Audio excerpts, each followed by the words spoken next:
नमस्कार, स्वागत है आपका भीम न्यूज इंडिया, देश के सबसे प्रमुख और विश्वसनीय चैनल में। आप देख रहे हैं भीम न्यूज इंडिया। नमस्कार, मैं आपके साथ हूं। आइए जानते हैं आज की ताजा अपडेट्स। देश और दुनिया में क्या चल रहा है उसकी पूरी जानकारी लेकर हाजिर हैं। सबसे पहले बात करते हैं आज के मुख्य समाचार की। जाट समुदाय करेगा अब आदिवासी समाज के जल जंगल जमीन की रक्षा। देख रहे हैं आप भीम न्यूज इंडिया विनय कुमार सिंघल के साथ। दिल्ली में एक प्रेस कॉन्फ्रेंस में आदिवासी युवक ने आदिवासियों पर हो रहे जुल्म के बारे में विस्तार से चर्चा की। देखिए उन्होंने क्या कुछ कहा। इस अवसर पर जाट समाज के लोगों ने आह्वान किया कि आदिवासियों के साथ जाट समाज खड़ा रहेगा उनके हक अधिकार के लिए। आपसे निवेदन है कि यदि आप हमारे चैनल पर नए हैं तो हमारे चैनल को YouTube पर सब्सक्राइब कीजिए, लाइक कीजिए, शेयर कीजिए, कमेंट्स कीजिए। भीम न्यूज इंडिया के फेसबुक पेज और ट्विटर के पेज पर भी आप अपने कमेंट्स कर सकते हैं, फॉलो कर सकते हैं। और जो लोग कॉन्स्टिट्यूशन का यूज करके इस देश को धार्मिक राष्ट्र बनाना चाहते हैं उनके बीच का संघर्ष है। ये जिंदा रहने का संघर्ष है साथियों। It is a last battle. ये आदिवासियों की अंतिम पीढ़ी द्वारा, आदिवासियों की अंतिम पीढ़ी द्वारा अंतिम पीढ़ी को बचाने के लिए किया जा रहा अंतिम संघर्ष है। अगर इस देश का किसान खत्म हो गया, इस देश का आदिवासी खत्म हो गया, तो आप ये मान लीजिए वास्तविक भारत खत्म हो गया। जिस भारत की ये लोग बात कर रहे हैं, ये किसान आदिवासी मुक्त भारत की बात कर रहे हैं। जो आदमी यहां पर प्रोडक्ट करता है, प्रोड्यूस करता है, उत्पादन करता है, वो आदमी कभी आत्महत्या कर सकता है क्या? वर्ल्ड के किसी देश में किसान आत्महत्या करता है? ये हाल आदिवासियों के साथियों। ऐसी बुरी सिचुएशन से आदिवासी गुजर रहे हैं। इसके पहले 2023 में गवर्नमेंट ऑफ इंडिया ने एक बिल लाया जिसको वन संवर्धन संरक्षण अधिनियम, जिसके तहत आदिवासियों की जितनी जमीनें हैं जंगल से जुड़ी हुई, उन जमीनों को कॉरपोरेट्स को देने का इन्होंने उसमें डायरेक्ट प्रावधान कर दिया था। और आदिवासियों के जो स्पेशल राइट्स है उसको इग्नोर कर दिया था। यहाँ तक कि इस देश के पर्यावरण के साथ खिलवाड़ था। हम लोगों ने एक पिटीशन फाइल किए। एडवोकेट मलिक साहब, इनके सहयोग से आज वो पिटीशन को हम लोगों ने सुप्रीम कोर्ट में स्टे किया। ऐसे कई अलग बातें हैं साथियों। जो नक्सलवादी आंदोलन चला है वो अलग चीज है, लेकिन पूरे आदिवासियों को नक्सलवादी बनाने का भी षड्यंत्र इस देश में चल रहा है।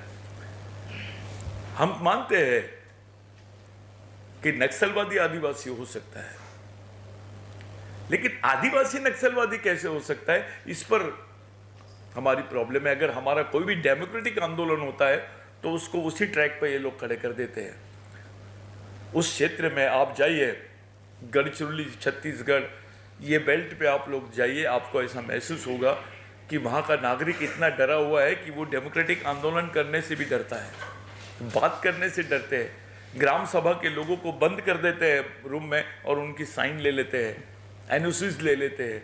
ये वास्तविकता है। हमने मलिक साहब को एक एक जगह लेके गए, सुरजागढ़ लेके गए, उनको डेप्थ एरिया में लेके गए, बहुत सारे सेंसिटिव एरियाज में भी लेके गए और उनको वहाँ की सिचुएशन दिखाई।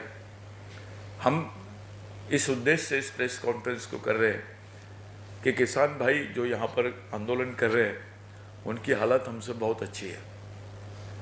हम किसी कॉरपोरेट के नेताओं से बात नहीं कर सकते, हम बड़ी बड़ी पॉलिटिकल पार्टी के नेताओं से बात नहीं कर सकते, उनसे बहुत ज़्यादा उम्मीद भी नहीं रखते हैं। और उस उम्मीद को हम लोग, ऐसा लगता है कि भाई यहाँ के लोग, यहाँ का किसान अगर यहाँ पर आदिवासियों के साथ में है तो मेरे ख्याल से मेरे जनरेशन का पहला कोई आदमी होगा जो दिल्ली में आके प्रेस कॉन्फ्रेंस ले रहा है। हमको दिल्ली आना बहुत बड़ी चीज़ लगती है। हमारे लिए दिल्ली सुप्रीम कोर्ट बहुत बड़ी चीज़ होती है। हम हाई कोर्ट तक नहीं पहुँच सकते, हमारे लोग लोअर कोर्ट तक नहीं जा सकते।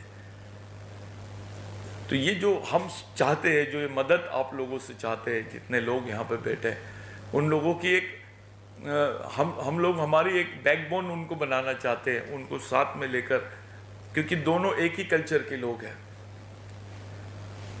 दोनों का खून और डीएनए एक ही है। ये मोहनजोदारो हड़प्पा के वारिस है। जो सही में जमीन पर काम करते हैं, जो किसानी करते हैं, वो उसी संस्कृति के लोग हैं। ये एक श्रमिक संस्कृति और गैर श्रमिक संस्कृति के बीच का संघर्ष है साथियों। ये सांस्कृतिक समाजवाद और जो साम्राज्यवादी धर्मवादी लोग हैं उनके बीच का ये संघर्ष है। जो लोग इस देश में कॉन्स्टिट्यूशन चाहते हैं, कॉन्स्टिट्यूशन के भरोसे जिंदा रहना चाहते हैं, और जो लोग कॉन्स्टिट्यूशन का यूज करके इस देश को धार्मिक राष्ट्र बनाना चाहते हैं, उनके बीच का संघर्ष है। ये जिंदा रहने का संघर्ष है साथियों। It is the last battle. ये आदिवासियों की अंतिम पीढ़ी द्वारा, आदिवासियों की अंतिम पीढ़ी द्वारा अंतिम पीढ़ी को बचाने के लिए किया जा रहा अंतिम संघर्ष है। और इस संघर्ष में हम लोग यहाँ तक पहुँचे हैं, आप लोगों तक बड़ी उम्मीद से हम लोग आपके बीच में आए। जो सिचुएशन आप लोग पूरे देश में देख रहे हैं, ये बहुत सेंसिटिव है। आपकी ज़मीन नहीं रहेंगी, आपका पर्यावरण नहीं रहेगा। जल, जमीन, जंगल की ज़रूरत तो पूरे देश को है, और इसके लिए लड़ रहा आदिवासी खुलेआम उसको लड़ रहा है, मर रहा है। आप खुलेआम देख रहे हो ये संघर्ष, आप समझ सकते हो साथियों। 1,70,000 हेक्टेयर ऑफिशियली इन्होंने जमीन एक्वायर करके वहां पे माइनिंग का काम शुरू कर दिया है। 1,70,000 हेक्टेयर, नॉट ए जोक। जितनी जमीन आदिवासियों को दिए नहीं होंगे उससे डबल ट्रिपल जमीन इन्होंने ले ली है। यही हाल किसानों की भी होने वाले है। किसानों की भी जमीन को ये इसी तरीके से एक्वायर करेंगे। पहले आदिवासी मरेगा, उसके बाद वेटिंग लिस्ट में किसान है। ये दो वर्गीय है इस देश में, जिसको आप लोग श्रमिक संस्कृति के वारिस कह सकते हैं, आप सिंधु संस्कृति के वारिस कह सकते हैं, मूल भारतीय संस्कृति के वारिस कह सकते हैं। ये वो लोग हैं।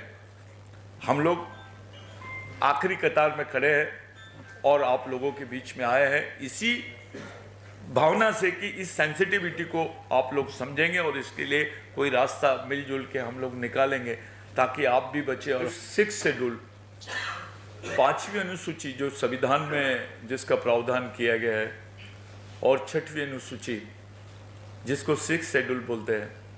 6 शेड्यूल का एरिया पूरा नॉर्थ ईस्ट होता है, जिसको 7 सिस्टर्स बोलते हैं आप लोग, और 5th शेड्यूल का एरिया यानी सेंट्रल इंडिया होता है।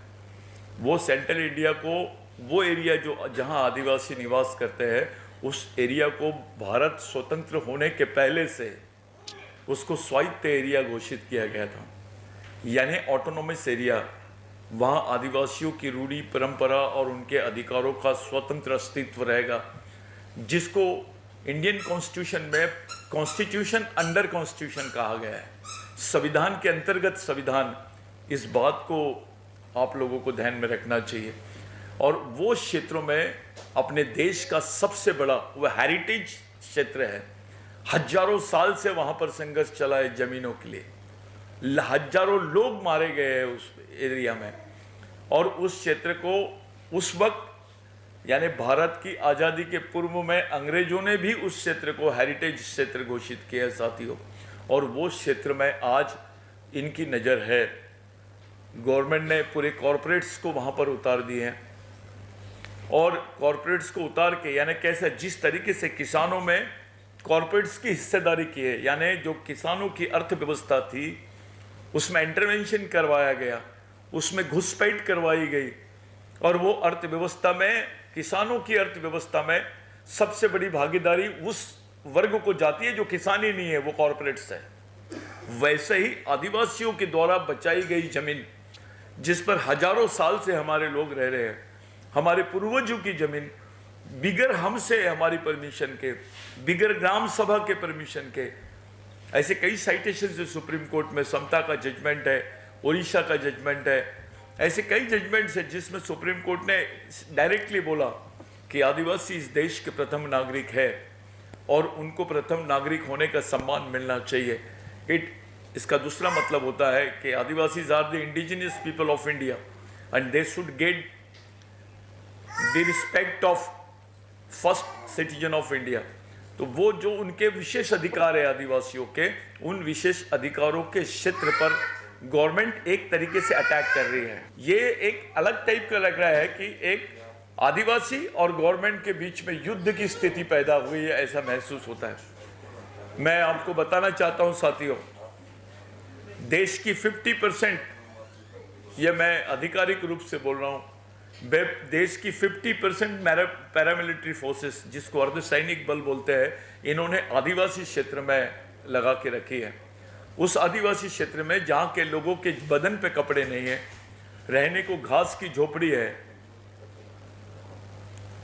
उसके खाने के वांदे है, उस गरीब आदिवासी के घर के बाजू में AK-47 लेकर लोग वहाँ पे मिलिट्री खड़ी है। सिर्फ एक ही उद्देश्य है, वहाँ की जमीन का उत्खनन करना।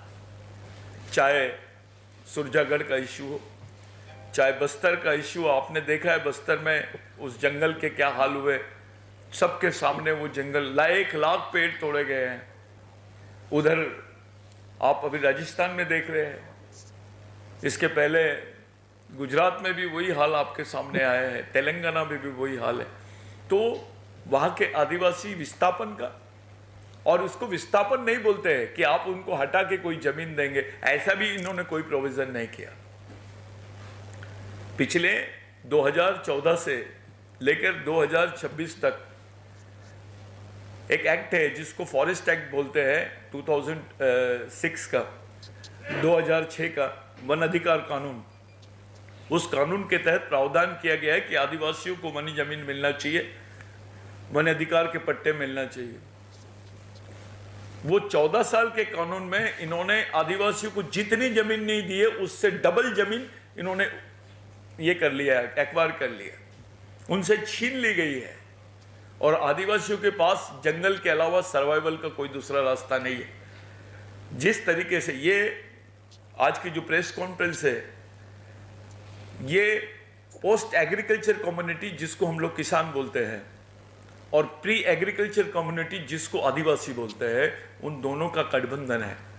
किसान का भी संबंध, उसका भी जीवन जमीन से जुड़ा हुआ है और आदिवासियों का भी जीवन जमीन से जुड़ा हुआ है। ये वो लोग हैं जो सिंधु संस्कृति की परंपरा को मानने वाले लोग हैं, जो आज हमारे सामने किसान या खेती का जो तत्वज्ञान आप लोग देख रहे हैं, जो खेती का साइंस देख रहे हैं, इसको भी कल्चर ही बोला गया है, इसको एग्रीकल्चर बोला गया है। और आदिवासी भी नॉन रिलीजियस पीपल है, वो भी सांस्कृतिक समाज है।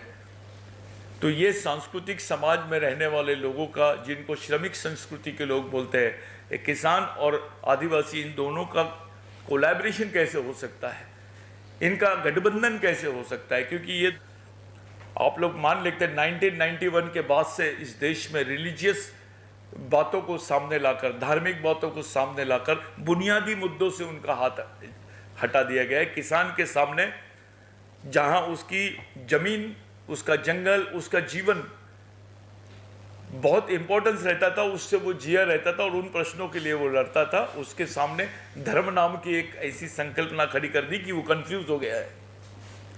यही प्रैक्टिस आदिवासियों में भी चालू है। तो ये जो है, ये सांस्कृतिक, सामाजिक, समाजवादी जीवन जीने वाले लोग हैं।